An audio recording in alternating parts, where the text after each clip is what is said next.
నమస్తే. ప్రస్తుతం మనతో పాటు ఉన్నారు సోషల్ యాక్టివిస్ట్ కృష్ణకుమారి గారు. నమస్తే అండి. నమస్తే. సాధారణంగా దీపావళి ముందు ఈ దీపావళి ఫైర్ క్రాకర్స్ తయారు చేసే చిన్న చిన్న పరిశ్రమలు కావచ్చు, లేకపోతే గోడౌన్స్‌లో చేసేస్తూ ఉంటారు. మరి కొంతమంది ఇంకా భయంకరంగా ఇంట్లోనే తయారు చేస్తూ ఉంటారు.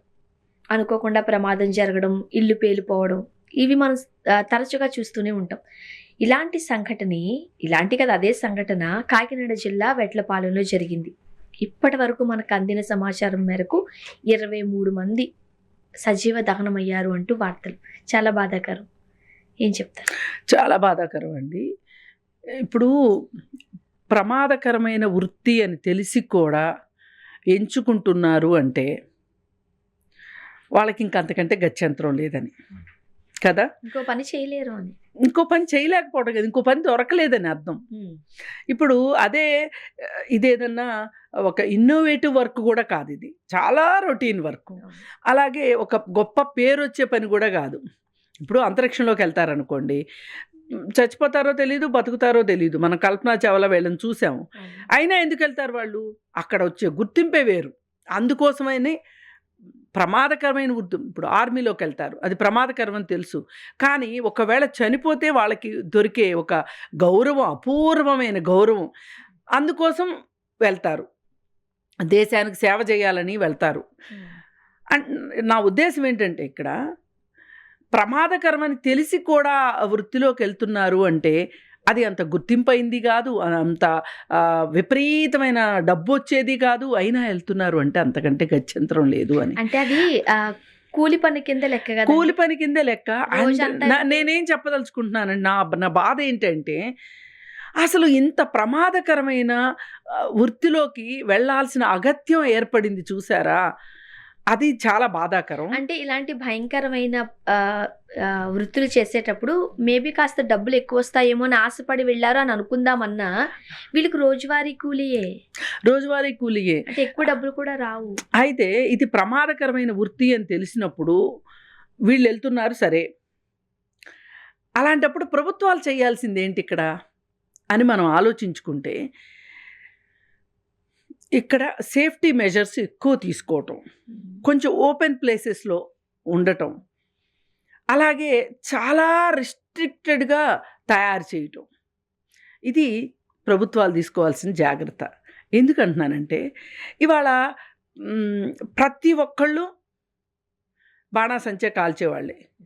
ఒకప్పుడు బాణాసంచా ఎప్పుడు కాల్చేవాళ్ళు అంటే దీపావళి పండగకే బాణాసంచా కాల్చేవాళ్ళు. ఇవాళ ప్రతి చిన్నదానికి బాణాసంచా కాలుస్తున్నారు. పెళ్ళిళ్ళకి అసలు ఒకప్పుడు పెళ్ళిళ్ళలో బాణాసంచా ఉండేది కాదు. ఈ బాణాసంచా కాలవడము అనేది ఒక రకమైన ఆనందం కోసము, ఇంకోటి వాళ్ళ దర్పం చూపించుకోవడానికి, డబ్బు చూపించుకోవడానికి చేస్తున్నారు. మరి ఇంత ప్రమాదకరమైన ఈ వృత్తిలో వీళ్ళు చేస్తున్నారు అని అంటే దీన్ని జాగ్రత్త పెట్టాలి అనేది ప్రభుత్వంది ఎట్లా ఉందో పబ్లిక్లో కూడా ఒక అవగాహన రావాలి.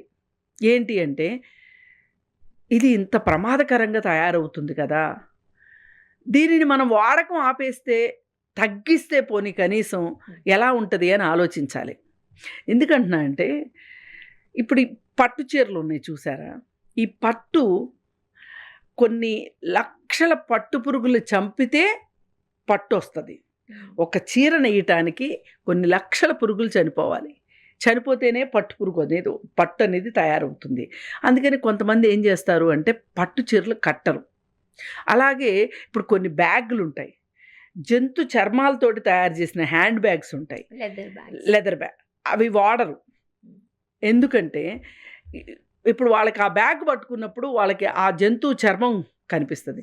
ఇప్పుడు కొన్ని పాముల నుంచి తయారు చేసిన చర్మం కావచ్చు, కొన్ని మొసళ్ళు నుంచి తయారు చేసినవి కానీ ఇట్లాంటివి, అలాగే ఇంకా ఇలాంటివి కొన్ని ఉంటాయి. అలాగే ఇప్పుడు ఆర్టిఫిషియల్ బ్యాంగిల్స్ అవి ఉంటాయి కదా, ఆ బ్యాంగిల్స్ తయారు చేసే దగ్గర, గాజులు అవి తయారు చేసే దగ్గర చిన్న చిన్న రాళ్ళని ఆ గాజుల్లో పొదుగుతారు, అంటిస్తారు. ఇవి పెద్దవాళ్ళు చేయరు. ఎందుకంటే వాళ్ళకంత పెద్దవాళ్ళకి 100 ఆలోచిస్తూ ఉంటారు. వాళ్ళకి చాలా కాన్సంట్రేషన్ అవసరం. ఇది చెయ్యాలి అంటే వాళ్ళకి కాన్సంట్రేషన్ కుదరదు. అందుకని ఆ పరిశ్రమలో పెద్దవాళ్ళు ఉంటారు. పిల్లలతో చేయిస్తారు. అందుకని కొంతమంది ఏంటంటే అలా పిల్లలు బాల కార్మికులు ఇన్వాల్వ్ అయిన వస్తువుల్ని కొనడానికి ఇష్టపడరు. అట్లాగే బంగ్లాదేశ్‌లో బాల కార్మికుల చేత బట్టలు తయారవుతాయి. జీన్స్ తయారవుతాయి. ఆ జీన్సు చాలా తక్కువ ఖరీదులో వస్తాయి మనకి.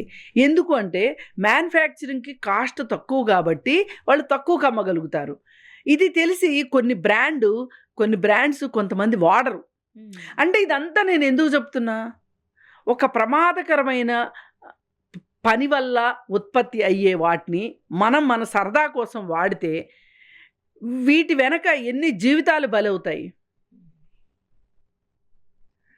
ఇప్పుడు 23 మంది చనిపోయారు. ఇంకొంతమంది ప్రాణాపాయ స్థితిలో ఉన్నారన్నారు. వీళ్ళందరికీ కుటుంబాలుంటాయి. వాళ్ళందరూ సింగిల్ పేరెంట్ ఫ్యామిలీస్ అయిపోతాయి గదా! పిల్లలు తల్లో తండ్రో లేని వాళ్ళు అయిపోతారు గదా! అంటే ఒక కుటుంబం మీద ఈ 23 మంది కుటుంబాల మీద ఇది డైరెక్ట్ ఎఫెక్ట్. అందుకని ఇక్కడ మనుషుల్లో మార్పు రావాలనేది నా ఉద్దేశం ఒకటైతే, రెండోది ఇట్లాంటి పరిశ్రమలు నిర్వహిస్తున్నారు అని ప్రభుత్వాలకి తెలియకుండా ఉండదు. అలాంటప్పుడు ప్రభుత్వాలు సేఫ్టీ మెజర్స్ ఫాలో అవ్వాలి.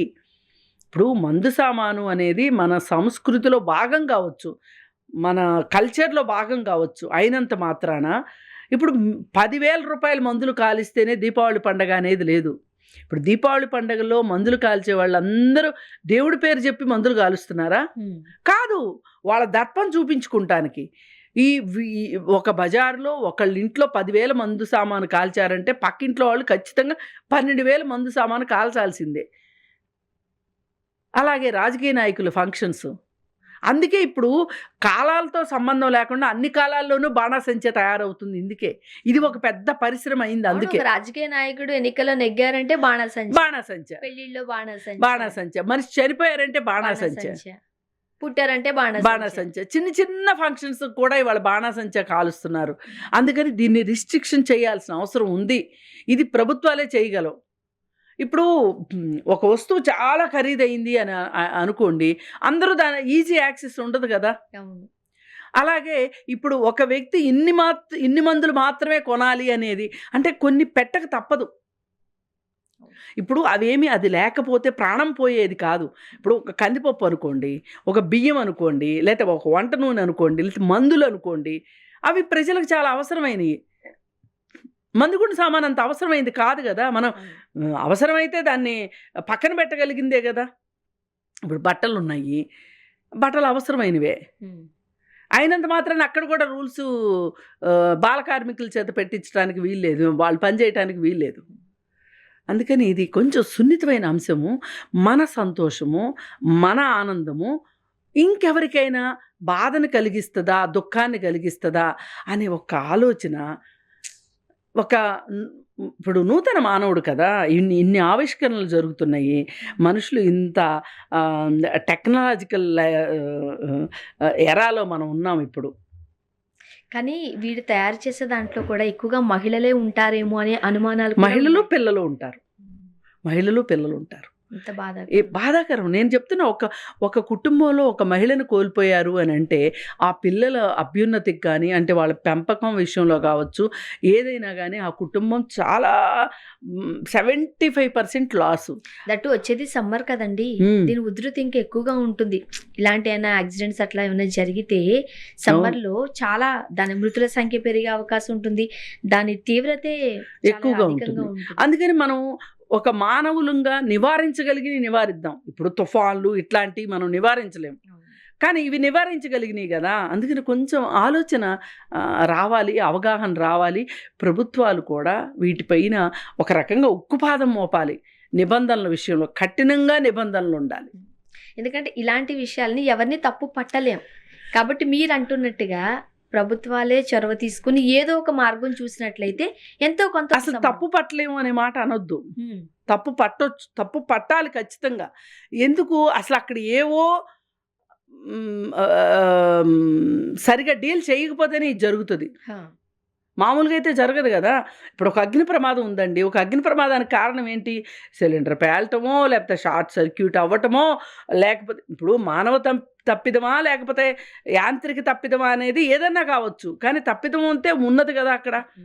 అందుకని అసలు మనం చేతులు కాలిన తర్వాత ఆకులు పట్టుకోవడం దేనికి? అవును. అందుకని ఈ మందుగుండు సామాన్ని వాడకంలోనే కొన్ని నిబంధనలు పెట్టడము, అట్లాగే తయారయ్యే దగ్గర నిబంధనలు కఠినతరం చేయటం తప్పితే ఇలాంటి సమస్యలకి పరిష్కారం రాదు. ఈ 23 మంది కావచ్చు, లేకపోతే ఇంకొంతమంది పెరగొచ్చు. వీళ్ళ వీళ్ళ వీళ్ళ కుటుంబాలకు మట్టుకు తీరని లోటు.